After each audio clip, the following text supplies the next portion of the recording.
Bom dia, nono ano. Tudo bem com todos? Hoje, 1º de julho de 2021. Estamos começando a nossa aula. Bom dia a todos que já Bom dia. acessaram a nossa aula. Então, vamos Bom lá, dia. né? Bom Ok? dia. Rapidinho, aquele bom dia aí, geral, assim. Alanes, Alexia, Arthur, Eduardo, Bom Isabela, dia. João Pedro, Júlia, Luiz, Miguel, Thaís e Túlio. Bom dia. Sejam todos bem-vindos, né, a mais uma aula de Geografia. Então, aí, né, com a nossa matéria em andamento, e recordando, né, caso meu Meet trave, podem interagir entre vocês conversando sobre o assunto, tá bom? Só para lembrá-los aí que é importante essa participação e vocês estarem interagindo. Nosso assunto, então, é esse aí hoje, potências regionais. Temos aí China, Japão e Índia. Hoje ficaremos com a China, porque a China tem aí um contexto, né, de informações assim que nos chama a atenção com relação à sua localização, aspectos naturais, aspectos históricos, né? Essa figura que vocês estão vendo aí, o Mao Tse-tung, revolucionou a China, tá? No momento em que ele esteve no poder, a gente vai falar isso agora, tá? E outras informações aí que vão somando aí juntamente a economia. Já digo para vocês que China hoje é uma preocupação norte-americana, tá? Em função aí, né, de ser essa potência de investimentos e de crescimento. Então, nós temos duas regiões autônomas dentro da China, Hong Kong e Macau. Foram possessões europeias no passado, e após a sua independência, ao se tornar região autônoma dentro da China, assim, cidades que são chamadas até mesmo, são metrópoles, grandes cidades, são consideradas quase países dentro da própria China. Isso chama atenção pelo crescimento, pela infraestrutura e pela potencialidade, né, de produção, de acúmulo de riqueza, tanto que uma delas, né, pelo seu crescimento, é chamada assim da Las Vegas chinesa, né? Las Vegas é uma cidade importante norte-americana, dos cassinos, dos jogos, do turismo, e isso está acontecendo, a título de curiosidade, nessas duas cidades aí, em destaque, daqui a pouco a gente vai falar. Mas tudo tem a ver, então, com essa participação histórica do Mao Tse-tung, que foi um líder buscando aí implantar aí as ideias socialistas, ou seja, o comunismo.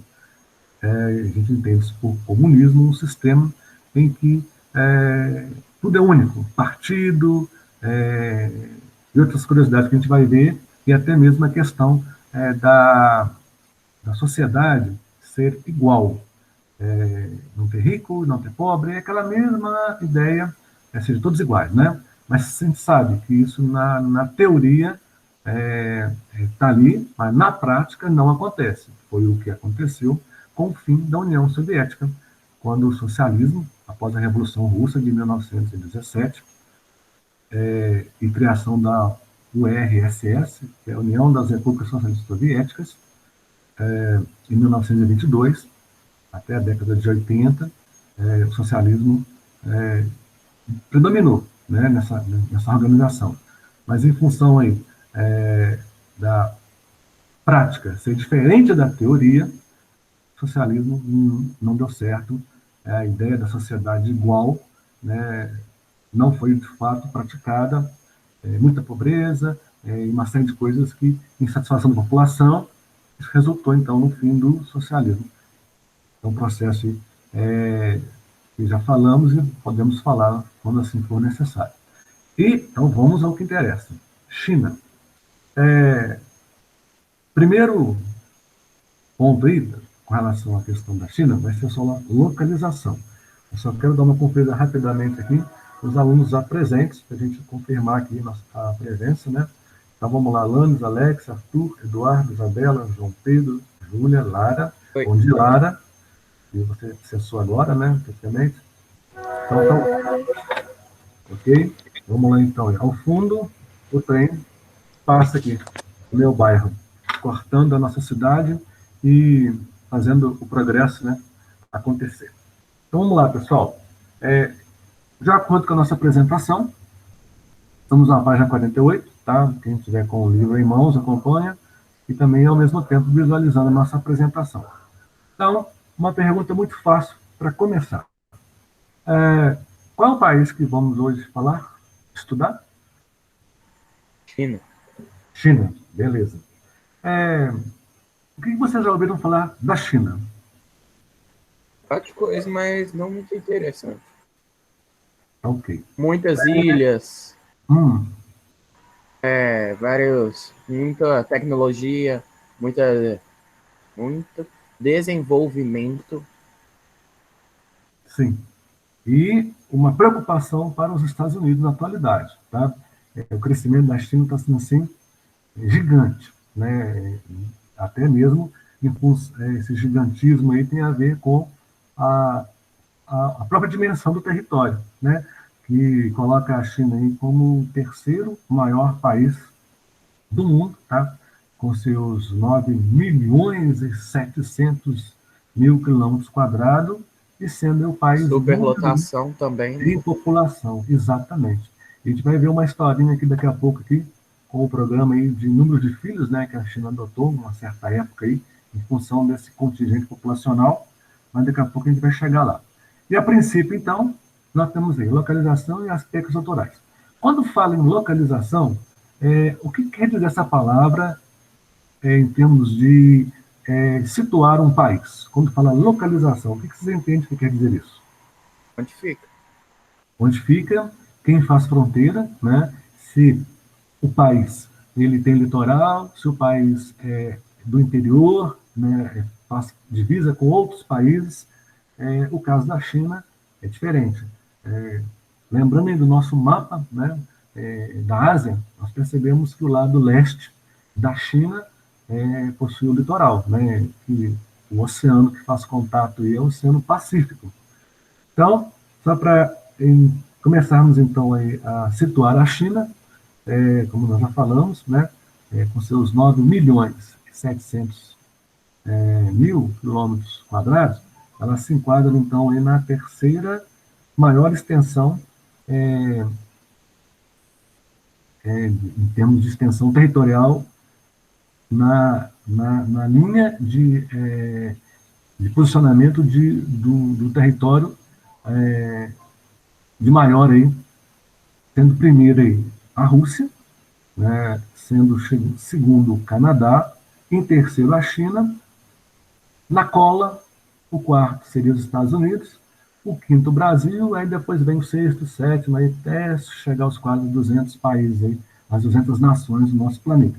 O importante é sabermos essa posição, em que a China ocupa o terceiro, perdendo apenas para o Canadá e para a Rússia, mas em compensação é o país número um em população. A gente vai ver um pouco mais à frente com seus 1,4 bilhão de habitantes. É muita gente, pessoal, né? Num território onde que, vamos comparar com o nosso país, né? Brasil com 8 milhões e 500 mil quilômetros quadrados, China, um pouquinho a mais, 9 milhões e 700 mil.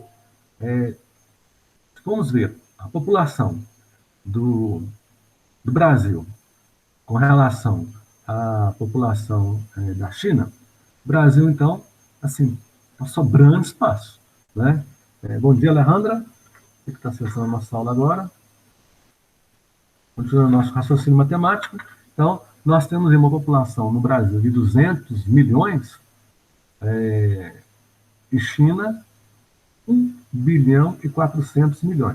Então, matematicamente falando, a população da China é quantas vezes maior que a do Brasil? Uma, duas, três, quatro, cinco, seis, sete. Em que número chegaria para me responder em quantas vezes a população da China é maior que a do Brasil? Alguém conseguiria me responder de imediato? Também na dúvida como fazer obter esse resultado. Brasil, 200 milhões. China, 1 milhão, 1,4 bilhão. Se eu multiplicar 2 por 6, eu vou ter 12. Se eu multiplicar 7 por 2, eu vou ter 14. Então, vamos lá. Se eu somar 200 milhões 7 vezes, eu vou chegar a 1,4 bilhão. Então, a população chinesa é 7 vezes maior do que a população do Brasil. E o território brasileiro, um pouquinho menor do território chinês. Então, no nosso país, nós temos praticamente assim, uma concentração da população no litoral, ao longo do litoral, né? Mas um vazio no nosso interior. Né? Vocês já estudaram isso, devem estar se recordando. Voltando à China, então vamos lá. Já sabemos a sua extensão, já sabemos a sua população. Com relação a fronteiras, deixa eu só começar a nos situar aqui, que esse momento agora a gente vai só situar ponto, fazer as observações mais importantes, depois nós vamos começar a interagir, como vocês sabem que eu gosto de fazer a participação de vocês acontecer. Então, vamos lá. China. Para começar, né, ela está na parte leste. Na parte leste, localizada no hemisfério oriental, então, ou seja, ela está no hemisfério oriental e, ao mesmo tempo, na parte leste da Ásia. É a terceira maior extensão e a maior população absoluta do mundo, chegando ao patamar de 1,4 bilhão, ou seja, 1 bilhão e 400 milhões de habitantes. Ou seja, essa população 7 vezes maior que a do Brasil. Tá? E as fronteiras, né, os limites aí que ela faz. Ela se encontra no leste da Ásia, né, banhada pelo Oceano Pacífico, tá? E aí está o grande fator que faz a China hoje ser essa potência. O fato dela ter litoral muito extenso no leste facilita, né, a chegada de produtos. Produtos esses que vão circular no país, tanto vão entrar quanto vão sair. Então, tem uma questão muito importante que tem a ver com as exportações e as importações. Tá? Então, de acordo com o texto, que chama a atenção de vocês aí, com fronteira para vários países da Ásia e banhada pelo Oceano Pacífico, a leste, favorecendo então as trocas comerciais em nível regional e global, como o texto nos informa. Agora, a gente vai lembrar um pouquinho do que significa a chamada zona temperada do norte. Vamos lembrar aí. Diga para mim, pessoal, qual que é a linha que divide a Terra ao meio, que é chamada 0 grau? Me lembrem aí, por favor.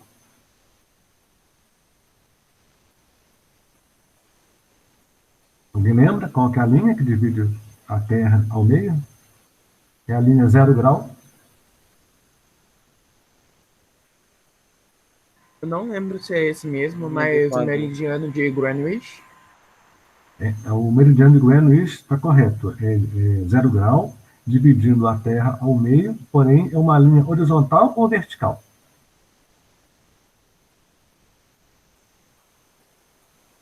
É uma linha em pé.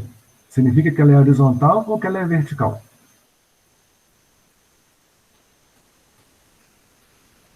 E aí, pessoal, pode falar. Mesmo que esteja errado, não tem problema. Vamos participar. Meridiano de Greenwich. É uma linha horizontal ou vertical? Já vou adiantar. É uma linha em pé. Se é uma linha em pé, é uma linha que está na vertical. Ok? Estão me ouvindo direitinho aí? Estão acompanhando? Ô, Vânia, seu áudio travou, o senhor falou alguma coisa? Sim, é isso que eu quero saber de vocês. Se vocês estão me ouvindo bem, estão acompanhando. Então vamos voltar à pergunta. Perguntei a respeito de qual que é a linha que divide a Terra ao meio, a linha 0 grau. O Eduardo respondeu o meridiano de Greenwich. Eu concordei com o meridiano de Greenwich, mas na seguinte situação. Ele divide, né, a Terra ao meio, mas em parte oeste e parte leste. Estão lembrados? E o meridiano de Greenwich é 0 grau.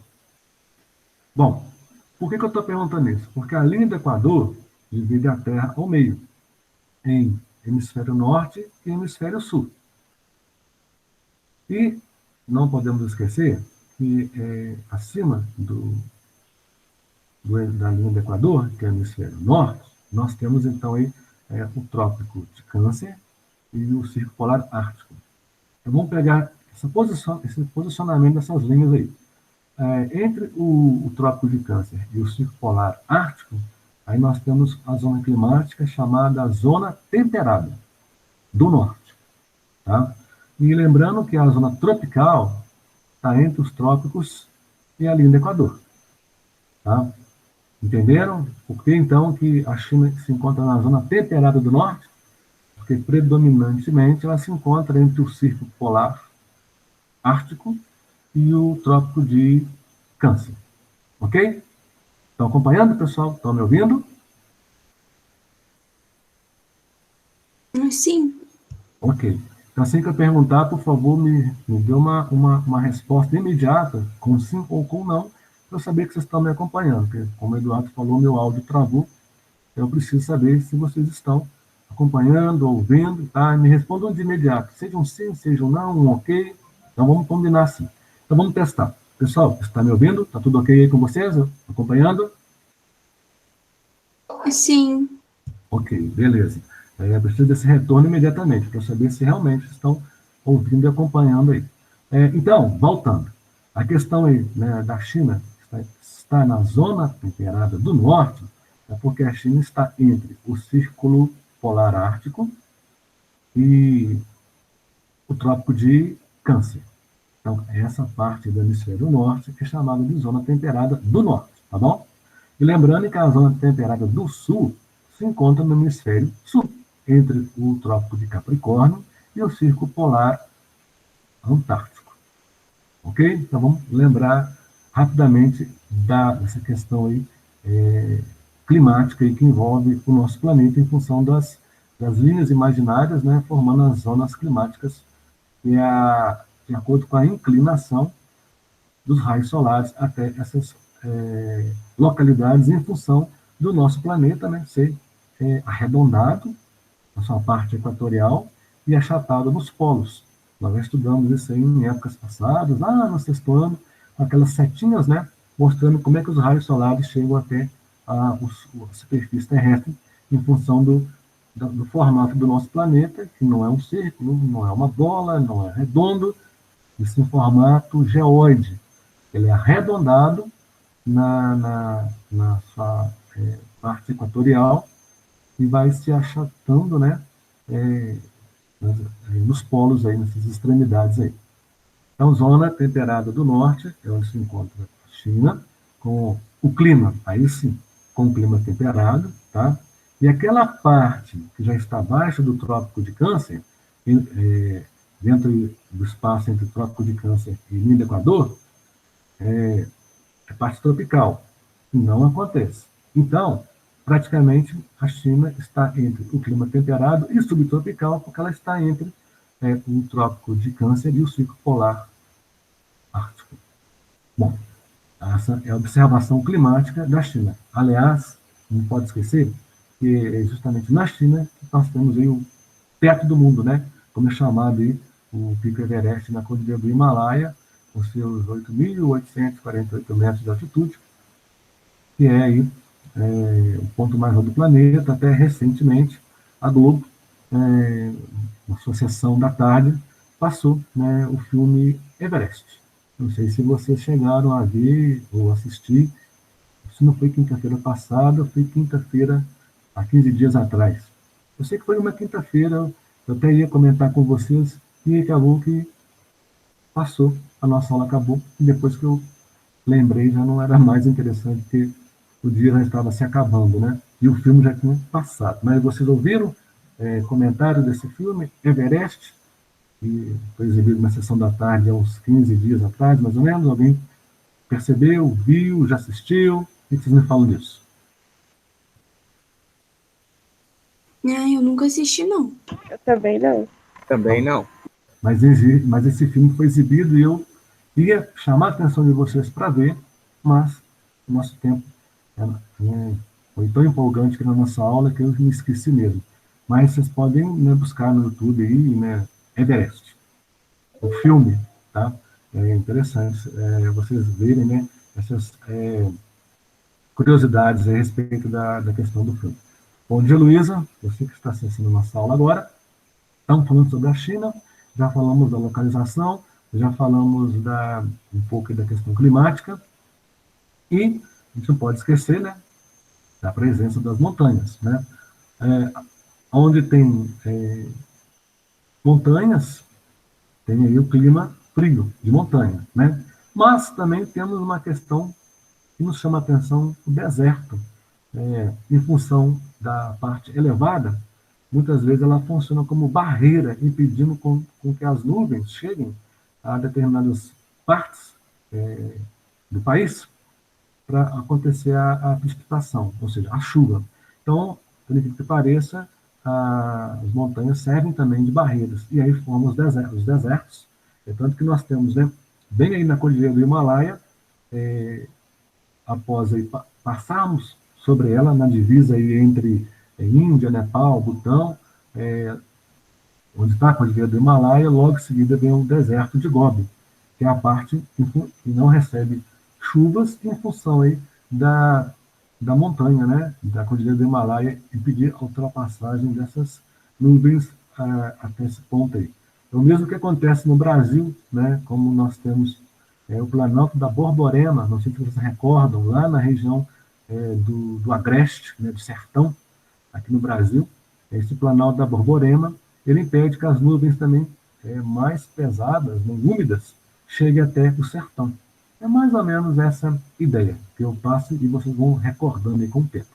Bom, uma outra coisa importante também, que a gente chama a atenção de vocês, tem a ver então aí, clima árido, semiárido e o frio de montanhas, que fazem parte desse conjunto aí de características em função da altitude, que aí resulta em regiões secas, digamos. E isso na porção oeste. Tá? Na porção sudeste, onde se encontra ali Índia, Laos, Vietnã, Singapura, Myanmar, nós temos aí a chamada ação das monções. E isso tem a ver também com a ocorrência dos tufões, né? Tufão, furacão, tempestade, tudo muito semelhante. A característica que eles têm realmente de vendaval, dependendo da força de destruição, tá? E com relação às monções, nós temos uma explicação dela aí no nosso texto. Gostaria que qualquer aluno poderia ler para nós aí o que são as monções. Quem gostaria de ler?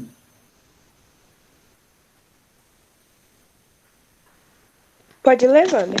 Pode sim, pode participar. Esse que está marcado aí? Sim. Monções. Monções. Fenômeno atmosférico relacionado à incidência de ventos que atuam no sul e no sudeste da Ásia, provocando secas no inverno e intensas chuvas no verão. Tá, então vocês estão percebendo que o inverno é seco e no verão é chuvoso.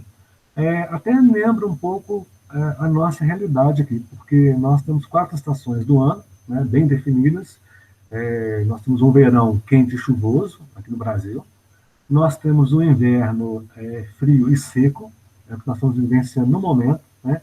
E temos um outono e uma primavera, onde o outono é uma transição do verão para o inverno, então é o momento em que a temperatura começa a ter quedas e muito vento, umidade no ar, né? Isso no outono. E na primavera é a transição do inverno para o verão. A temperatura já começa elevando, né? É tanto que, só para vocês lembrarem, eu chamar a atenção de vocês num exemplo prático, nosso inverno iniciou agora em 21 de junho, e a previsão é para terminar em 21, 23 de setembro. E justamente em setembro, a gente já percebe a temperatura elevando. É justamente o início da primavera, transição para o verão, que é em 21 de dezembro. Né? Que é o nosso verão, um verão quente e chuvoso, aqui no hemisfério sul, porque no hemisfério norte é o contrário, é inverno, né? E aí faz todo aquele clima de Natal, né? Nos países do norte,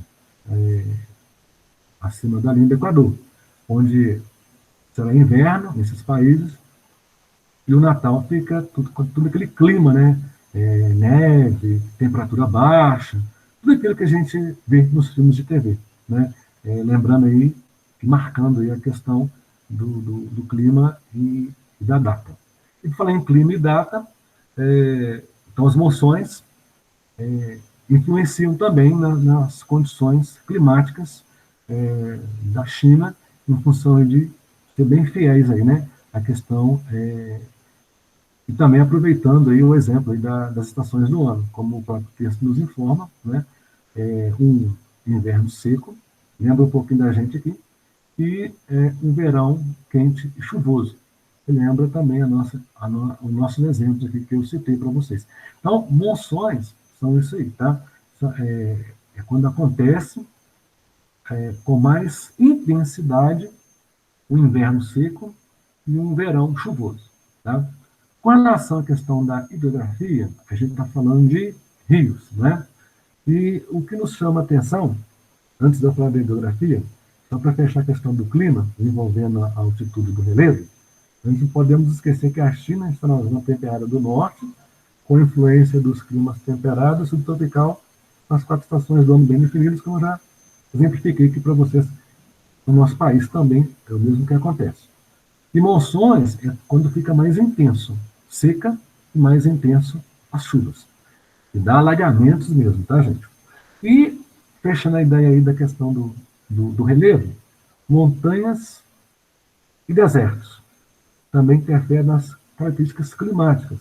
Então, aí na porção oeste, clima árido, semiárido e frio de alta montanha, e na costa oeste, ocorrência, então, dos tufões e o extremo sul também, sujeito à ação das monções que a gente acabou de mencionar.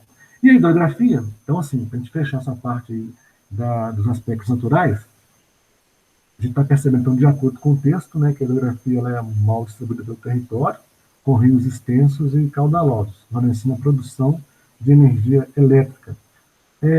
Quando fala em rios extensos, são aqueles então, que percorrem grande trecho do país. E caudalosos são rios com volume de água. Tá? Esse volume de água acontece justamente na época das grandes chuvas, né? Quando as monções estão mais intensa. Então, muita chuva, muito volume de água, tá? Isso, né, alimenta as hidrelétricas. E por falar em alimentar as hidrelétricas, que chegam águas até elas através dos rios principais, aí, que é o rio Yangtze-Kiang, que é um rio que a gente mencionou lá naquele mapinha da Ásia físico, e aí esse rio está em destaque lá, que é o rio Yangtze-Kiang, tem o rio Huanghe também, são rios importantes, e esses rios alimentam hoje eu posso falar, a maior usina hidrelétrica do mundo, que é de 3 gargantas, que está localizada na China. E essa usina hidrelétrica, hoje, ela supera a de Itaipu, aqui no Brasil. Que até então, a de Itaipu era maior. Após a construção, então, aí, da usina hidrelétrica de 3 gargantas na China, passou a ser, então, a maior em volume d'água de produção de energia no mundo, que está localizada na China. Até nesse aspecto, a China também avançou, né? Em desenvolvimento de infraestrutura, que é muito importante para os grandes negócios que lá existem. E falar em grandes negócios, só para conferir aí, bom dia, Emily, que acabou de acessar a nossa aula. Deixa eu só fazer uma rápida conferência aqui, que a Alexa Vitória já acessou. Ainda não. A Lívia, vamos ver se a Lívia já acessou a nossa aula. Também não. E Luísa. A Luísa, sim. Bom dia, Luísa. Bom dia. Fiz a permissão lá e esqueci de dar o seu bom dia. Então, aguardamos aí a Alexa Vitória e Lívia, para completar os 100% de participação aí.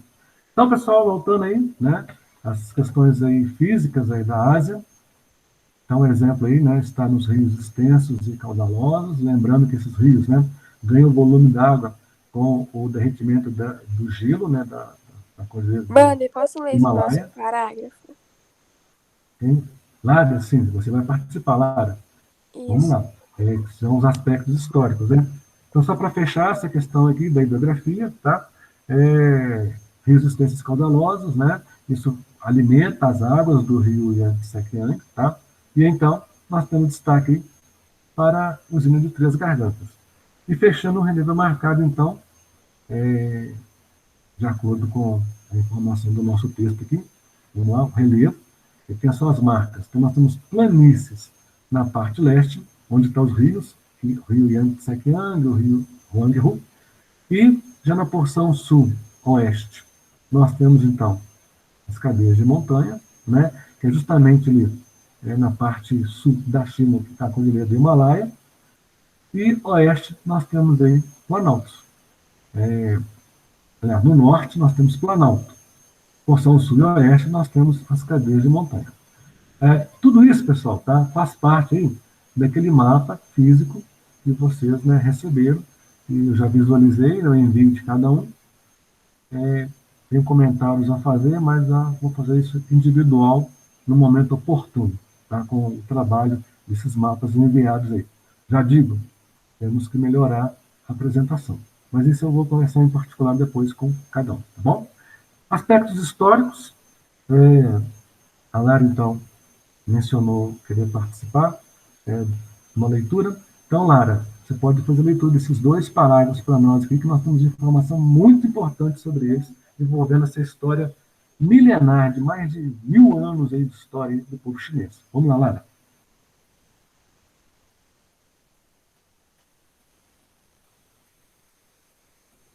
Lara, está me ouvindo? Agora eu tô sim, Wander. Vamos lá, Lara, você pode fazer a leitura aí desses 2 parágrafos que são muito importantes dessa cultura milenar do povo chinês. Tá bom, peraí.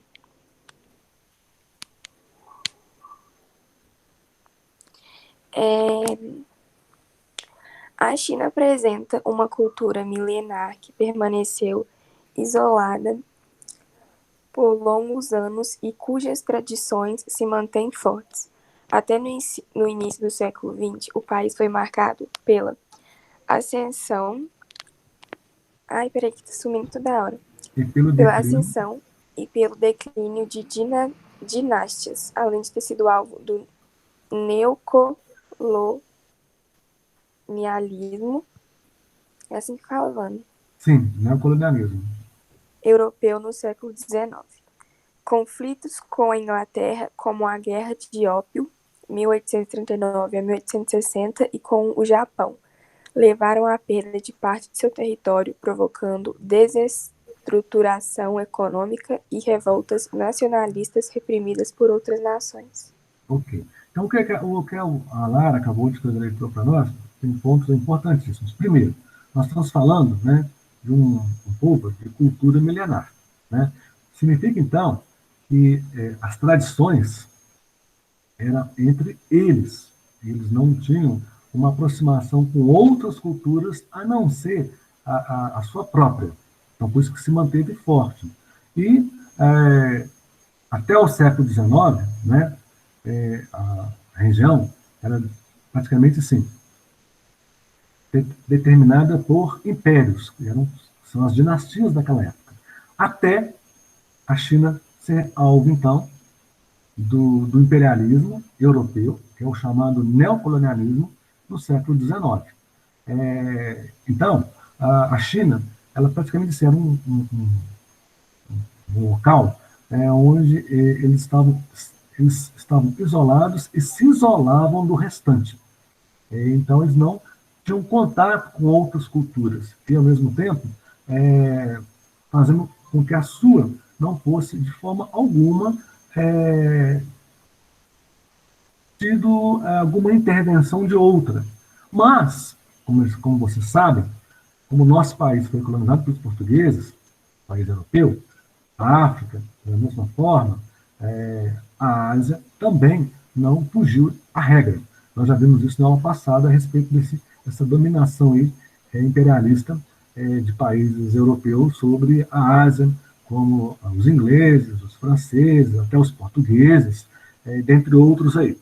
E a China, então, ela foi dominada, né, durante o século XIX pelos ingleses, perdendo esse isolamento. Com a chegada dos ingleses, houve uma dominação por questão de busca, né, de mercado consumidor, de matéria-prima, de mão de obra barata, tanto que os ingleses, né, tentaram, através da guerra do ópio, que foi de 39 a 60, fazer com que a China levasse uma certa dependência pelo consumo, né, desse entorpecente produzido aí pela planta do ópio. Por isso a guerra, né, o negócio era acabar com isso aí, para que os chineses, então, não ficassem tão dependentes e aceitando todas as imposições inglesas. O negócio era acabar com essa dependência e fazer os chineses entenderem que eles têm que se libertar desse domínio inglês. Por isso, então, que lá na China também tem uma parcela da população que fala inglês também em função disso aí. Então, pessoal, são fatos do passado que não contribuíram para o desenvolvimento da China. E essa não contribuição, essa dominação, fez com que a população começasse a perceber que deveria ter mudanças. E essas mudanças, então, vão acontecer logo em seguida. Aí. Então, só para recordar rapidamente a minha fala e a leitura da Lara, então, como eu disse, né, a China apresenta uma cultura milenar, ela foi isolada aí por fortes tradições, anos e mais anos. Até o século XIX, as dinastias, né, passaram a ser alvo aí do imperialismo, isso tudo aí, assim que os ingleses, ou seja, assim que os europeus, os ingleses, chegam na China no século XIX, perturbando aí, ao longo do século XX, todo o dinamismo chinês. E, então, para lembrar que a China era isolada. Os ingleses chegam no século XIX e fazem toda a mudança ao longo do século XX. E vai ser justamente ao longo do século XX que a gente percebe, então, que não só a China, mas o Japão também, né? A gente vai falar disso mais para frente, na próxima aula. Perdem parte do seu território, e aí o resultado provocando aí destruição econômica e revoltas nacionalistas reprimidas por outras nações. Pode falar. A Lívia mandou te avisar que a internet dela tá muito ruim. Tá ok. Mas aí nós estamos aí, né, gravando a nossa aula, depois ela pode então acessar.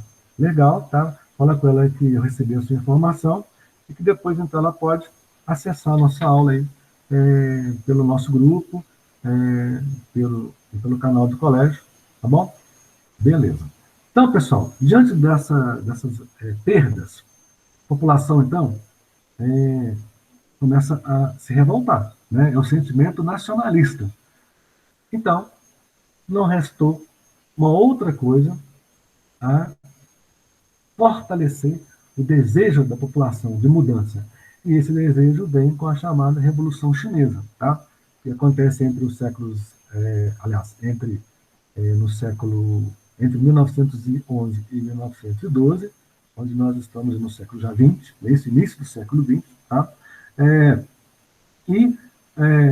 Essa revolução, né, coloca fim ao Império, né, entre 1911 e 1912, acaba-se o Império, e é criado, então, logo em seguida, né, já anos depois, em 1921, aquele partido, segundinho, aquele partido queria mudar tudo, partido esse que tem essa imagem desse líder que a gente vai falar dele agora.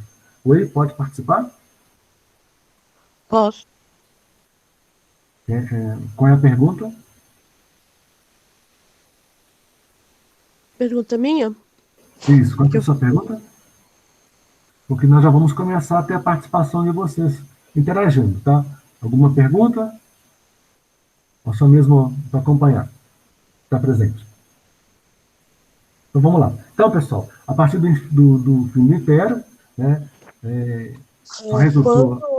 Quando a partir de territórios, a partir do Oriente Médio, e a finalidade de criação do Estado de Israel, que foi em 1927. Foi da outra atividade que você mandou fazer. Tá. Daqui a pouco a gente volta a conversar sobre essa sua dúvida aí. Só concluir essa parte aqui, tá bom? Aguarda um pouquinho aí. Bom, então, pessoal, voltando à questão da China, então, a partir do momento que ela estava isolada, né, isso no decorrer do século, até o século XIX, quando os ingleses aí chegam, começam então a buscar território, como matéria-prima, mão de obra barata, mercado consumidor, até colocar, né, os chineses dependentes aí do ópio.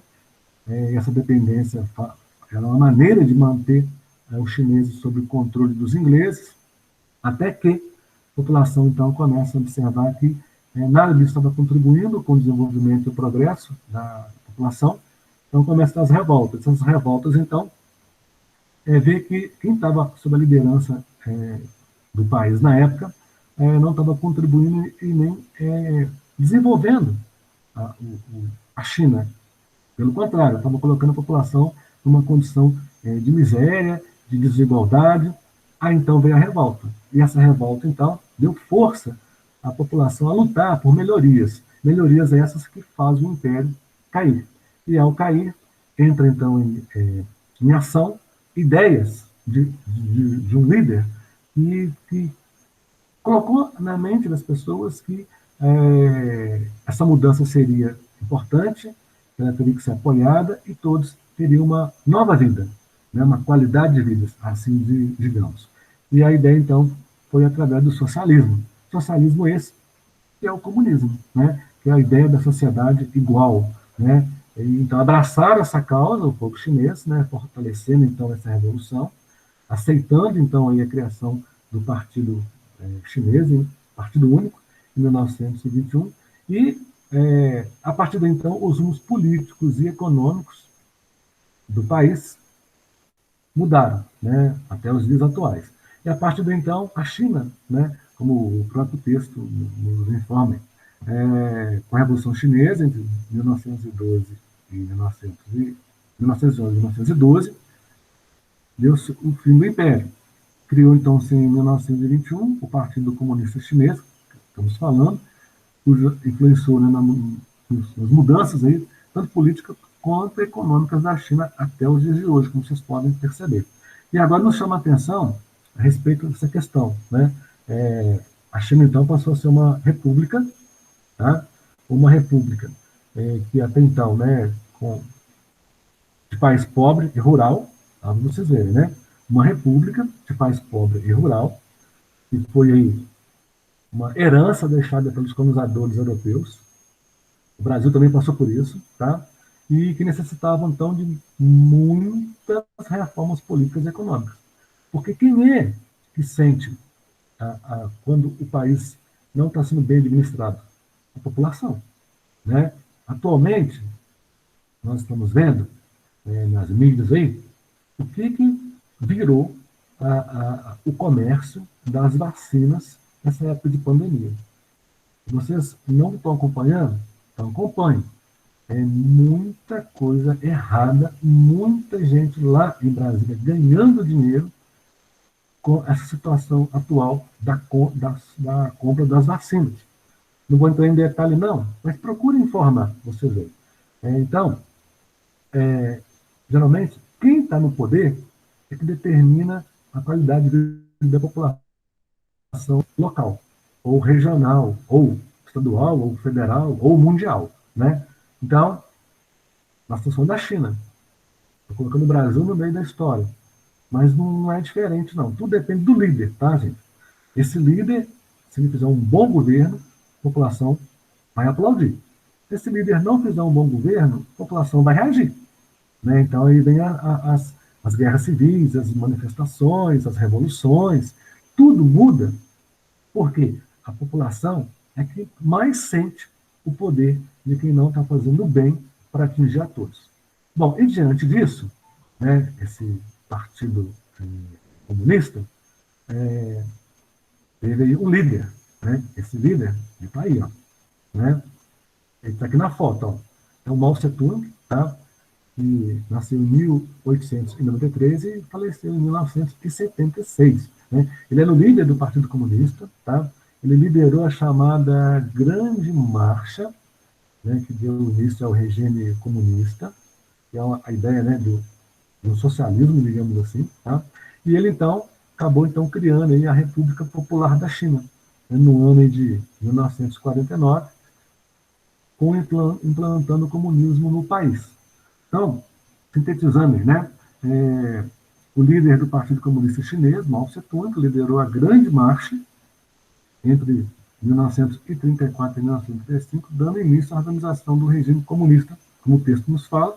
Esse movimento culminou, então, com a proclamação da República Popular da China em 1994, como o texto informa, quando foi implantado, então, o comunismo no país. Mao Tse-tung, está ele aí, nessa foto aí. Tá? Você sabe que ele já é falecido, né? Mas deixou uma história gigante. Tá? E nessa história ele estruturou o setor produtivo por meio de um plano conhecido como, olha o nome do plano, gente, Grande Salto Adiante. Lembra disso aí, Grande Salto Adiante. Então o que ele fez? Ele fez aqui tudo que o socialismo faz. Primeira coisa, reforma agrária. Tirar a terra improdutiva de quem não produz e distribuir ela para quem não tem. É a chamada coletivização do campo. E a implantação da indústria de base, ou seja, vamos produzir aqui o que nós não temos. Nós não temos que ficar dependendo do país A, B, C e D para comprar. Então, vamos produzir aqui dentro? Então, ele já começou a revolucionar por aí. Tá? Uma outra coisa, né? É interessante aí, que o governo não alcançou resultados e perdendo aliados políticos. Então, tudo que o Mao Tse-tung programou, nem tudo deu certo. Tá? E nesse nem tudo deu certo, houve, então, aí, muitas insatisfações. Como o texto fala, né, que o governo não alcançou resultados satisfatórios. E o fato de não ter conseguido ter resultados, olha para você ver, muitos que apoiavam ele, né, ele perdeu aliados. Porque passaram a ver que tudo aquilo que ele estava fazendo não teria o resultado que até então aquele grupo de pessoas queriam. E não tendo esse resultado, ele pensou muito rápido, vou fazer uma outra coisa, vou promover uma revolução cultural. Ou seja, mudar a mentalidade dessas pessoas e perceberem que o que eu estou fazendo ainda vai dar resultado. Isso aconteceu entre 1966 e 1970, entre 1966 e 1976. Né? E essa ideia, então, foi para combater possíveis ameaças do comunismo e criou também a chamada Guarda Vermelha. Então, olha como que os líderes, né, têm que ser estrategistas, né? Então, ou seja, vou fazer algo em que vai fazer as pessoas entenderem que ainda vai ter resultado, e aqueles que estão contra mim, eu vou criar uma maneira de puni-los. Guarda Vermelha, para vocês verem como que tem que se estruturar toda a organização para que ela não acabe de uma vez. E sim, ainda tem como lutar para continuar desse caminho e dê certo. Bom, no final de tudo, né, dessa luta toda aí, Mao morre em 1976 e um outro líder assume, né, o poder, que é o Deng Xiaoping, tá? Que vai dar sequência, né, a toda essa ideia, fazendo com que, então, aí, a China fique mais centralizada e comunista. Dando sequência, criou-se, então, o programa, olha que interessante, o programa das 4 modernizações. Então, o que precisava de fazer para a China dar certo? Investir na cultura, na indústria, nas ciências e na tecnologia e na defesa. Então, a primeira coisa que, para tudo isso dar certo, foi modernizar o país. Né? E nessa modernização, tem como grandes investidores aí, países estrangeiros. E para que os países de fora viessem investir, não é para dominar, e sim para investir, tá, gente? Teve que abrir o mercado. Então, foi aí, então, que a China abriu para o mundo. Aí, então, aí, investimentos de todas as partes do mundo chegam à China. Esses investimentos só chegaram por causa da criação das ZE, Zonas Econômicas Especiais. Tá? E essa abertura, né? Porque antes a China, enquanto socialista, enquanto comunista, ela não dava oportunidade para nenhum outro país investir, explorar ali dentro. Isso por quê? Porque eles já tiveram essa experiência na época em que os europeus dominaram a região, principalmente os ingleses. Uma vez que eles ficaram livres dos ingleses, eles não deram mais oportunidade de nenhum outro país entrar ali dentro para investir.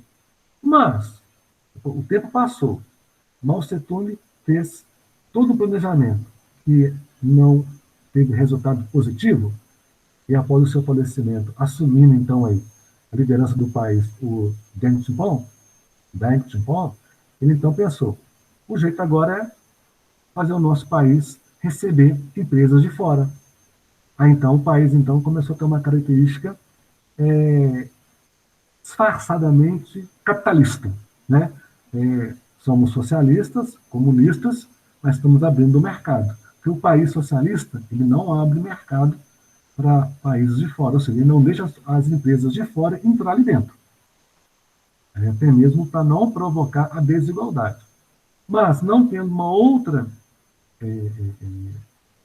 maneira de fazer a economia do país crescer e desenvolver, teve que abrir a China para o mundo. E nesse abrir a China para o mundo, criou-se então as zonas econômicas especiais, que é o ZE, tá? E a partir daí tudo começa a mudar, né? Nessa mudança, a gente começa a visualizar agora, e aí a gente começa a interagir com as participações, nós vamos ter aí, né, a abertura dos mercados, até mesmo originando aí o comunismo de mercado, que é uma maneira diferente de falar, porque até então o capitalismo tem economia de mercado capitalista. Agora, comunismo de mercado é uma maneira nova de falar. Tá? Então, aí, né, são permitidas instalações de empresas estrangeiras e práticas capitalistas. Né? E qual é a vantagem? Agora nós vamos começar a interagir agora. E nesse começar a interagir, já tem uma perguntinha aqui. Vamos lá aqui. Lembrando, pessoal, que foi na década de 80 que aconteceu a abertura da economia chinesa com a criação das ZE. Na década de 80, tá? Já no governo do Deng Xiaoping. É uma continuação da linha de pensamento do Mao Tse-tung. Tá? Vamos lá, então, aí. Alanis. Vamos lá, Alanis, participar? Uhum. Vamos lá, Alanis. Já ouvi que você também ouviu. Vamos lá, Alanis. Quais são as vantagens da instalação de empresas estrangeiras e as práticas capitalistas nas zonas econômicas especiais? Olha, você vai ler para nós esse aqui. Ó. É só mudar aqui um pouquinho o tom aqui, para a gente ter uma diversidade de tons. Vamos lá, então. Então, Alanis, aqui está a resposta da pergunta, vou voltar, tá? Quais são as vantagens da instalação de empresas estrangeiras e as práticas capitalistas nas zonas econômicas especiais, ZE? E aí, sim, você pode ler para nós as vantagens aí, por favor. Alanis. As vantagens se destacam: localização na costa leste do território, facilitando o escoamento da produção, mão de obra numerosa e barata, fácil acesso à matéria-prima e recursos naturais, além de amplo mercado consumidor. Ok. Estão vendo? A mudança começa aí. E essa mudança é percebida, né, quando a gente tem esse mapinha aí, ó, principalmente as linhas traçadas aí, que são as ferrovias. Estão vendo? Então, nós temos aí uma comunicação, né, de várias partes aí, a leste da China. Lembrando, né, que nós estamos aí vendo as chamadas zonas econômicas especiais, que é as ZE, Hong Kong, e outras mais aí, né, que vão aparecendo aí, esses nomes aí, são vários nomes aí. Hong Kong é mais tranquilo, depois Xi'an, Zulu, Zhangjiakou, Kingston, Tianjin, e por aí vai, né, esses nomes aí. Bom, é um mapinha interessante que nos chama a atenção. E já convoco aí agora a Alejandra. Alejandra, vamos lá para a segunda participação? Oi, vamos. Vamos lá, então. A sua participação é essa aqui, Alejandra. Vamos lá. Questão aí 2. Deixa eu só... Questão 2. O crescimento econômico da China ocorreu com as ZES, que são as chamadas Zonas Econômicas Especiais, que marcou a inserção da China no mercado internacional, ampliando as trocas comerciais. Ok. Então, agora eu pergunto, Alejandro, o que levaram às exportações? Você vai me responder aqui, ó. Vou marcar aqui. E aí, qual é a resposta que nós fomos selecionados aí? As exportações levaram à melhoria da infraestrutura e a concentração de indústrias transnacionais contribuiu para o fluxo de capital estrangeiro no país. Contudo, as mudanças econômicas no território chinês colaboraram com o aumento de desigualdades sociais no país. Vocês perceberam, então, a importância da China ter abrido as portas para o mercado estrangeiro e tudo começou a fluir. E por falar em fluir, eu chamo a atenção de vocês aqui, ó, de Hong Kong, que pertenceu aos ingleses até 1997. Hoje, a partir de 1998, voltou a China a ter direito sobre esse território. Tá? Macau pertenceu aos portugueses até 1999. A partir dessa data, Macau volta a ter um território autônomo dentro da China. Tá? São até considerados países, entre aspas, tá, gente? São grandes cidades, são grandes metrópoles. E o interessante, né, é que esses territórios possuem aí um próprio sistema legal, né, de moeda, de tratados, de leis, tá? E tudo isso contribui para que consigam, né, ter aí um alto PIB, ou seja, Produto Interno Bruto. Produzem muito, e muitos produtos saem daí e partem para o mundo. Tá? Como o texto fala, né, eu não concordo muito com essa expressão, não, mas ele fala, né, os dois países são gigantes do ponto de vista econômico. Eu não vejo como países, eu vejo como metrópoles, cidades importantes, e atrai milhares de visitantes, empreendedores, executivos e apostadores. E aí eu chamo a atenção, como eu vejo, Hong Kong uma metrópole, né? Uma movimentada agitada metrópole. Não seria, no meu ver, um país. Uma região autônoma, dentro da China. Eu vejo como uma metrópole. Essa parte do texto eu já concordo. E chamando a atenção aí, já de Hong Kong, né? De Hong Kong, não, de Macau, né? Só lembrando que em Hong Kong, tá? Pelos altos investimentos, a aparência da cidade é outra, não. Grandes edifícios, né? Onde não economizaram na arquitetura ousada e moderna, né? Chamando bem a atenção mesmo aí. Tanto durante o dia quanto à noite. Durante o dia, aquela movimentação. À noite, a mesma movimentação e com aquela luminosidade que os prédios produzem, que atraem e chamam a atenção. Então, falamos, então, rapidamente de Hong Kong, que você fala o inglês predominantemente. Em Macau, você fala o português, né? Em Macau, um pouco do português, né? Tem o mandarim, que é o chinês.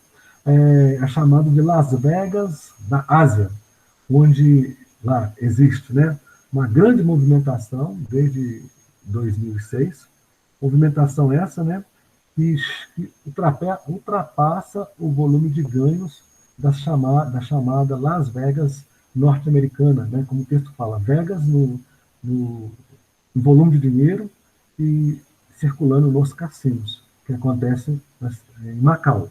E tudo isso, né, gera muito capital. E esse capital, então, fazem, né, com que atraiam muitas pessoas para lá.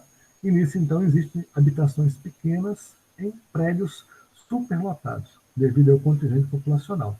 E uma outra coisa interessante, em função desse turismo todo, está aí, ó, a indústria hoteleira que movimenta a economia do país e gera milhares de empregos para a população, muitos deles em cidades de fronteira da China.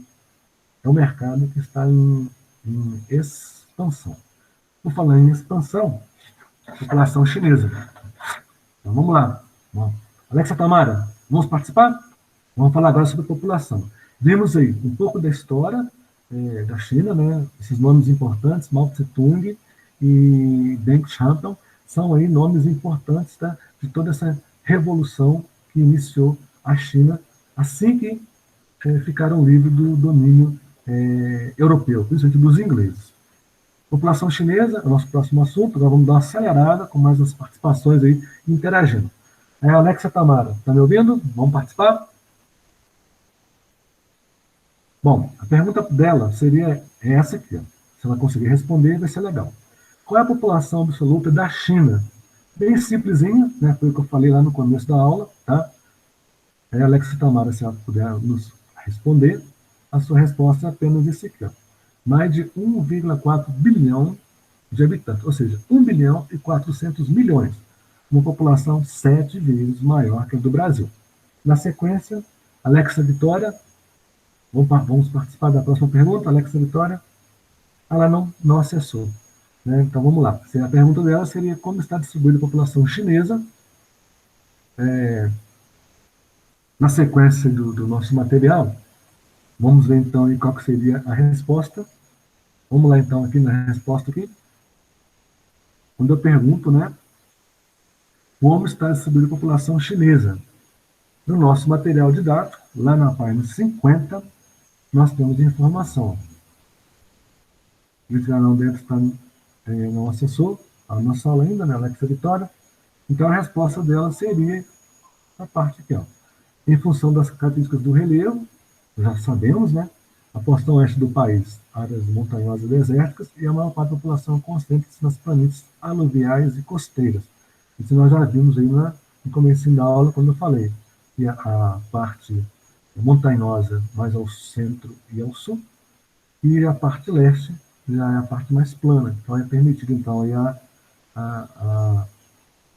a permanência da população, a concentração da população nessas áreas mais planas. Na sequência, Arthur. Vamos lá, Arthur? Com a próxima pergunta. Seria a sua pergunta, Arthur. Em qual ano e como a população tornou-se urbana? Vamos lá, Arthur? Okay. A resposta sua seria essa aqui, ó. Seria não, é essa aqui, ó. Vamos lá, então. Vou voltar à pergunta. Em qual ano e como a população tornou-se urbana? Você pode ler para nós a partir daqui, ó. Tornou-se.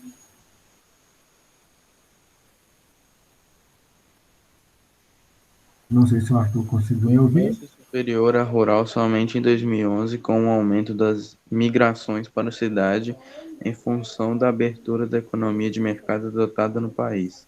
Ok. Então, essa pergunta aí, né? Em que ano e como a população tornou-se urbana? Então, você já falou a partir de 2011 e urbana é o momento, né, do êxodo rural, ou seja, muitos saem do campo e vão para a cidade, em busca de oportunidade, de trabalho, tá? Ok? Eduardo, a sua participação agora na sexta pergunta. Vamos lá, Eduardo? Ok? Ok. Vamos lá. A pergunta sua, Eduardo, é a número 6. Qual era a quantidade de habitantes na China em 1950? Então, lá na página 50, nós temos aqui a resposta. Você já pode ler para nós a partir da seleção aí, na parte selecionada. Em 1950, a população chinesa contava com pouco mais de 500 milhões de habitantes.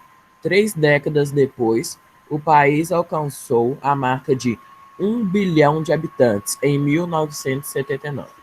Ok. Bom, então, quando você fala em 1950, 500 milhões de habitantes, 3 décadas depois, ou seja, já em 1980, passou para a marca de 1 bilhão de habitantes. Olha o crescimento dessa população. E isso preocupou muito o governo chinês com esse contingente populacional. Então, eles pensar, temos que fazer o controle da natalidade, né, no nosso país. Temos que fazer o chamado planejamento familiar. E então, Emily, esse planejamento familiar só acontece devido a essa preocupação do aumento da população. Então, Emily, a resposta vai ser a pergunta e a resposta, vamos lá. Pergunta: qual foi o contexto econômico do país em 1979? Então, Emily, você pode me responder através desse aqui, ó, que foi uma preocupação em função desse contingente populacional. Emily. O governo impôs um rígido controle de natalidade aos casais que viviam na zona urbana, medida que ficou conhecida como política dos filhos únicos. Então, gente, a população estava tão grande, o contingente populacional estava avançando muito, o governo, então, preocupou. Temos que ter um controle do número de filhos por casais. Então, foi adotada a política aí, né, do filho único. Só que isso trouxe uma consequência. Olha a consequência logo em seguida aí, agora com a participação da Isabela. Isabela, sua pergunta é: qual foi o resultado com o objetivo de conter o crescimento populacional com a política do filho único? Aí, Isabela, você vai ler aqui para nós, ó. Já pode fazer a leitura para nós aí da resposta. A taxa de crescimento da população caiu, porém aumentou da expectativa de vida e o envelhecimento da população representam problemas a serem enfrentados pelo governo.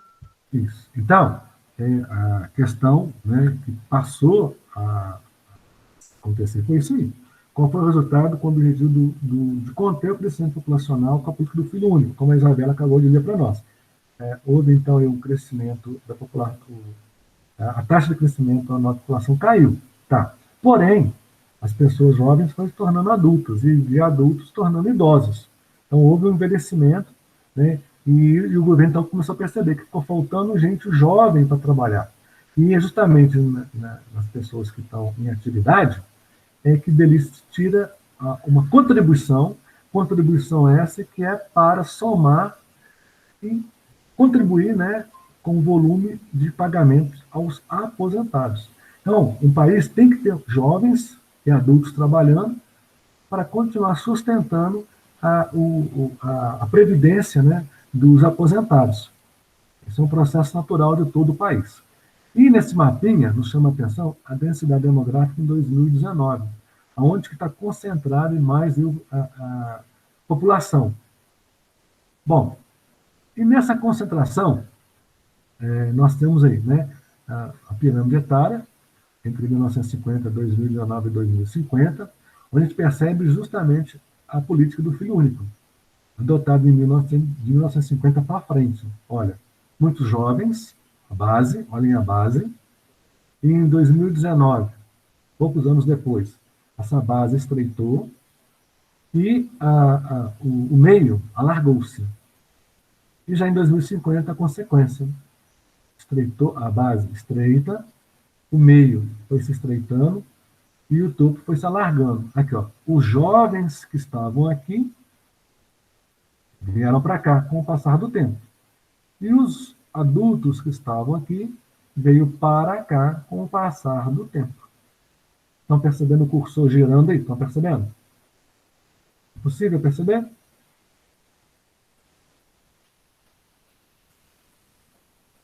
É possível, pessoal, perceber o cursor girando aí na pirâmide etária de 2050?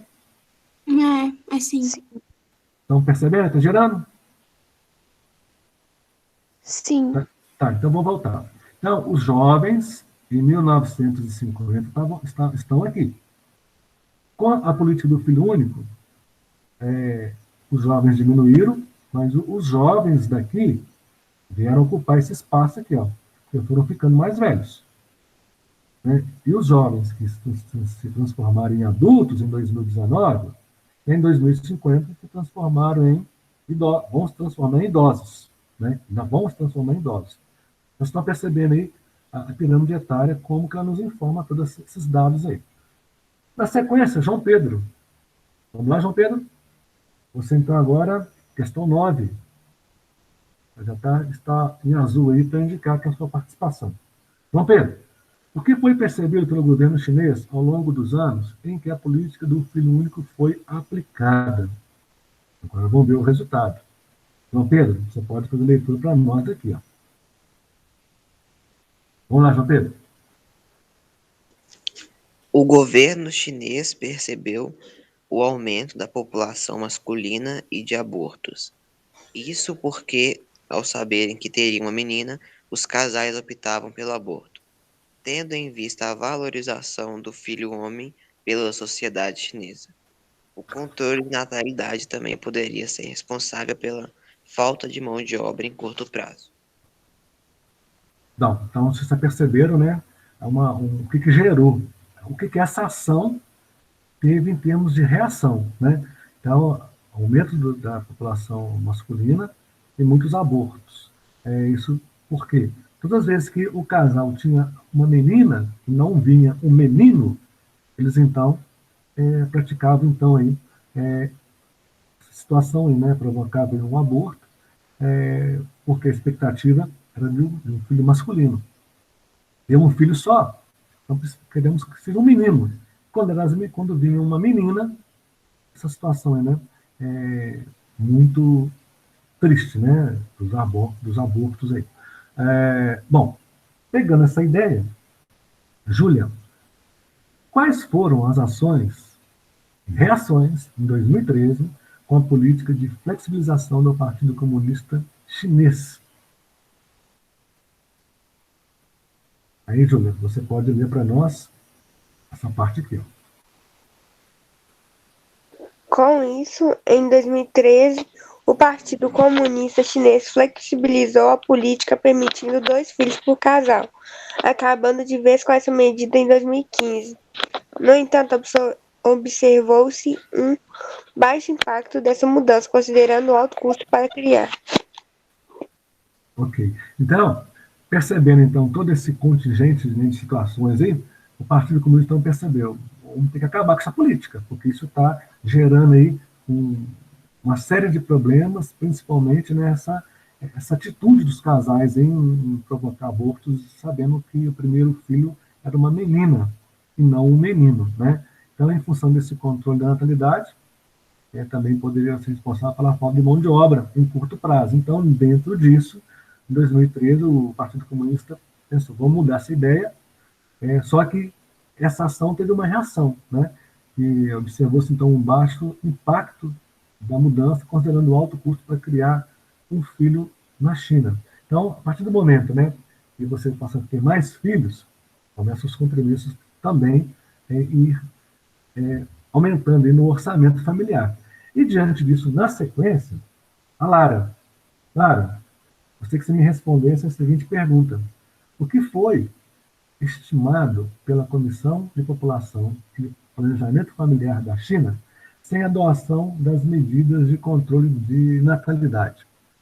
Aí, Lara, você vai responder para mim essa pergunta que está na página 51, tá? Na sequência aí, ao lado aí da resposta da Júlia, na página 51, ao lado, nas últimas linhas. Enquanto o nosso texto não volta aqui, você consegue localizar? Assim, já voltamos. Então, Lara, seria apenas isso aqui. Tá? Então, a sua pergunta, Lara, é a número 11. Vamos só voltar aqui rapidamente. O que foi estimado pela Comissão de População e de Planejamento Familiar da China sem a adoção das medidas de controle de natalidade? Qual que é a resposta, Lara? E a população do país seriam cerca de 1,7 bilhões de habitantes. Isso. Então, sem a adoção das medidas de controle da natalidade, a Comissão de População e Planejamento Familiar da China estimulou que a população do país teria cerca de 1,7 bilhão de habitantes, ou seja, ela ia crescer. E esse crescimento iria trazer mais preocupações.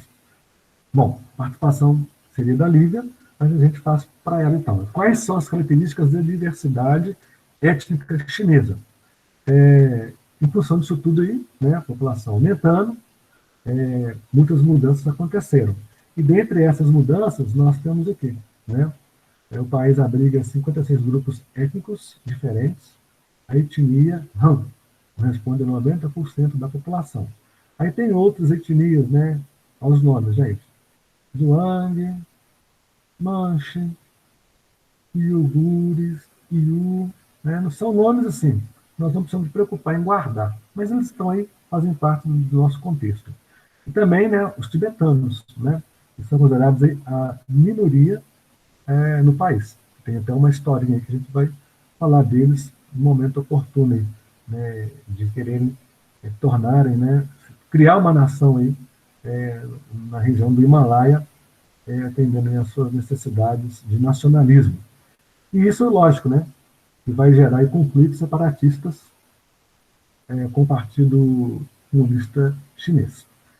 E aí nós temos eles aí, né, essas etnias, né, que nós acabamos de citar aqui, os tibetanos, ó, espalhados aqui em verde, né, nós temos aí os espaçamentos de povoamento, né, onde é a região de deserto, e temos também a maior população, que são os chineses, né, então aqui todo em rosinha aqui, tá?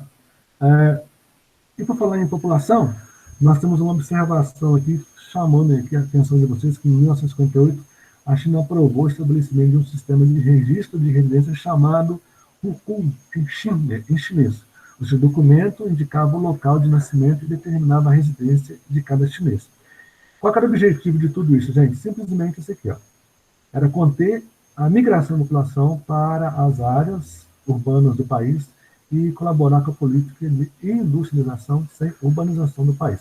Era uma forma, né, de concentrar a população e dominar para que não fique se migrando, né, de um lado para o outro.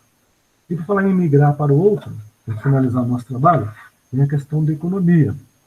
Falando em economia, vamos então aí com o Luiz. Luiz, sua participação aqui na pergunta número 13. Qual condição o crescimento econômico chinês garantiu ao país? Aí nós temos aqui, ó, a condição aqui, ó. Você pode ler para nós aí, Luiz. Seria essa parte aqui já selecionada.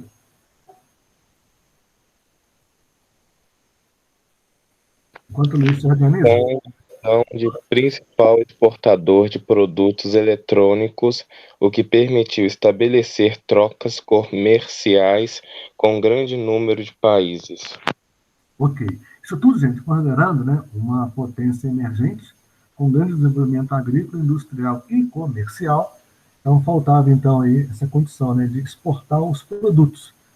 E isso faz com que a China seja o que ela é hoje, essa grande potência que até preocupa os Estados Unidos. Tá? A China está a um passo de ultrapassar toda essa produção aí, de PIB que ela tem em relação aos Estados Unidos, que é uma preocupação na atualidade. E falei em preocupação, vamos lá para a questão 13. 13 já foi, agora a 14. Luísa, vamos lá, Luísa, agora é você. O que podemos observar de positivo e negativo no crescimento econômico chinês? Bom, a nossa resposta vai estar aqui, ó. Você pode fazer a leitura para nós aqui. Vai selecionar aqui. Deixa eu só voltar aqui, vamos ver se vai selecionar. Seria logo após a resposta do Luiz. Ok, agora confirmou ele. Vamos lá, Luísa. O que podemos observar de positivo e negativo no crescimento econômico chinês? Bom, enquanto a Luísa se organiza, vamos lá. Em sua pauta de importação constam recursos minerais e automóveis. Mas o crescimento econômico chinês tem a face negativa, o aumento da poluição atmosférica e da emissão de CO2. Então, gente, positivo é a produção, geração de empregos, impostos, mas o negativo está aí, com relação ao meio ambiente, a poluição. Na sequência, agora temos o Miguel. Miguel, vamos lá? Quais são os países considerados os maiores importadores de produtos chineses e os principais exportadores dos produtos que chegam à China? Então, os países em destaque estão aí, ó. Opa, perdão. É aqui, ó. Esses países aqui, Luiz, Miguel, perdão, Miguel, esses países aqui que respondem a sua pergunta. Só repetindo, quais são os países considerados maiores importadores, ou seja, que compra da China, e os principais exportadores, que a China compra deles? Estados Unidos, Japão, Alemanha e a Coreia do Sul. Ok. Tanto esses países compram da China quanto a China compram deles, tá bom? E nesse gráfico a gente vê a balança comercial da China só em crescimento. Exportação. De 1995 a 2017, a China vendeu muito e ela importou muito também. Mas numa balança comercial, quando o país vende mais do que compra, ele tem uma balança comercial positiva. Então, neste caso aí, se o azulzinho está acima do vermelho, a balança comercial da China está positiva. Se a China tivesse comprado mais e vendido menos, a balança comercial dela estaria negativa. Então, quando a China exporta, ela vende. Quando ela importa, ela compra. Então, como as exportações estão acima da importação, é uma balança comercial da China positiva. Olha os países que mais compram aí da China. Japão, Coreia do Sul, Estados Unidos, 20%, Alemanha, Reino Unido, o Brasil também, né?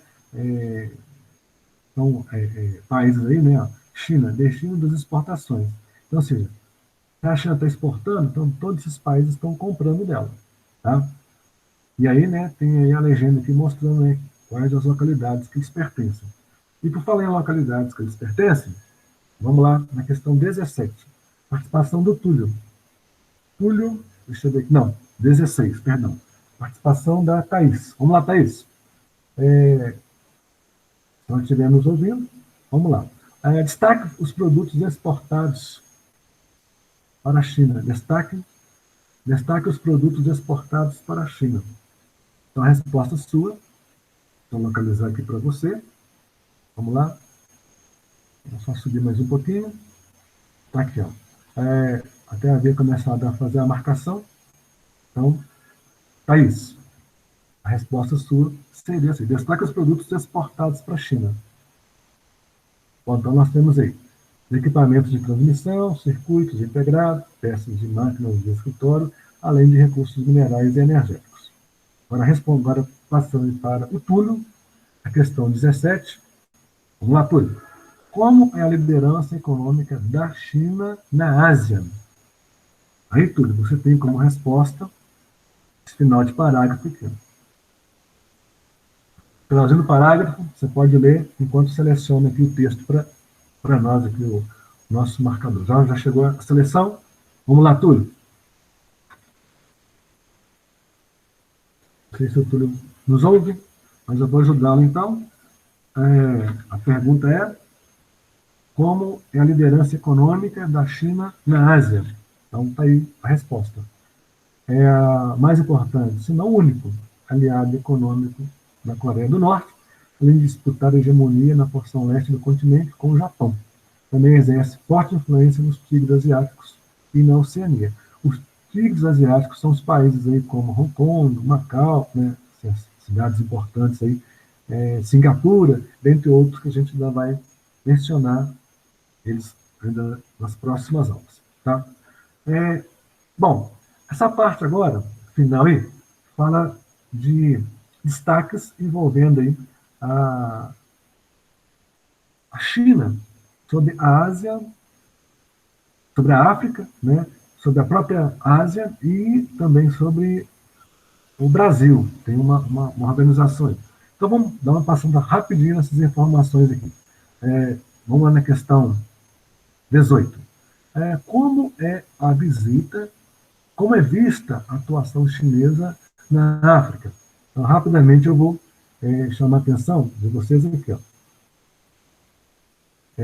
Com críticas, tendo em vista o grande acesso a recursos energéticos e matéria-prima, a ampliação de mercado externo chinês e a disponibilidade de mão de obra barata nos territórios africanos.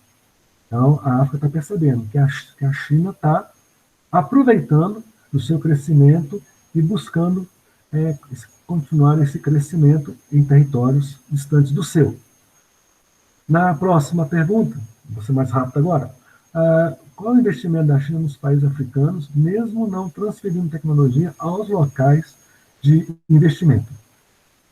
Bom, depois dessa desconfiança, né, vem aí a resposta, né? A China investe em obras de infraestrutura e instalação de empresas em vários países africanos, mas não transfere tecnologia aos locais de investimento. Já é uma estratégia, né? E a pergunta 20, em qual organização a China tornou-se membro em 2001? Bom, então nós temos aí a Organização Mundial do Comércio, OMS, e também, na sequência aí, em qual conselho a China faz parte como membro permanente em poder de veto desde a década de 1970. Então, uma outra importância que a China tem em fazer parte do Conselho de Segurança das Nações Unidas. E para somar mais poder, né, a questão 22, quais blocos econômicos a China participa em nível regional? Então, esses seriam os blocos aí, ó. Blocos econômicos chamados de APEC, que é a Cooperação Econômica da Ásia do Pacífico, e a ASEM, Associação das Nações do Sudeste Asiático. E já respondendo à questão 23, qual é a organização de países emergentes que a China integra? Então já está aqui, ó, BRICS. Essa organização de economias emergentes, tá? Chamada de BRICS. Brasil, B de Brasil, R de Rússia, I de Índia, C de China e S de África do Sul. Então, vocês verem, né, como é que está a dominação aí. Já na 24, as trocas comerciais com o Brasil tornaram-se mais expressivas na década de 2000.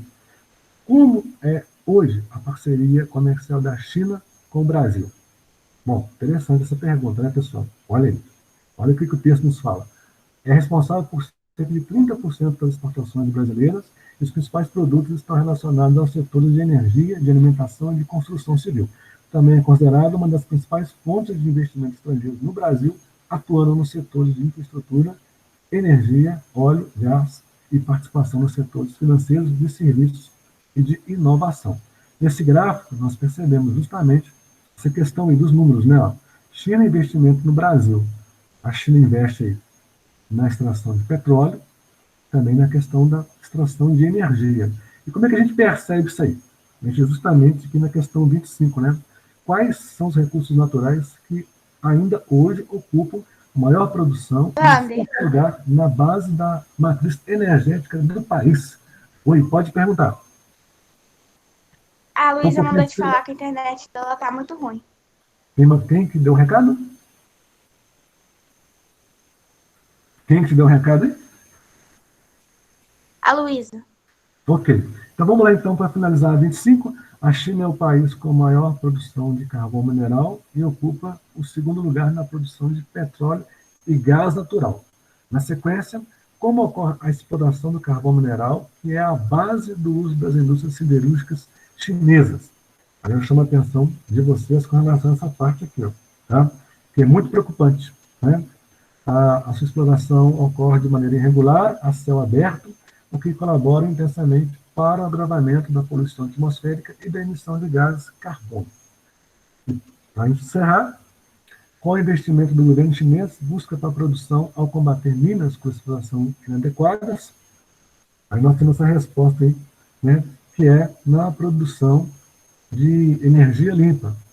E qual é o recurso mineral que a China depende da importação, apesar da grande disponibilidade e maior que a sua capacidade de produção?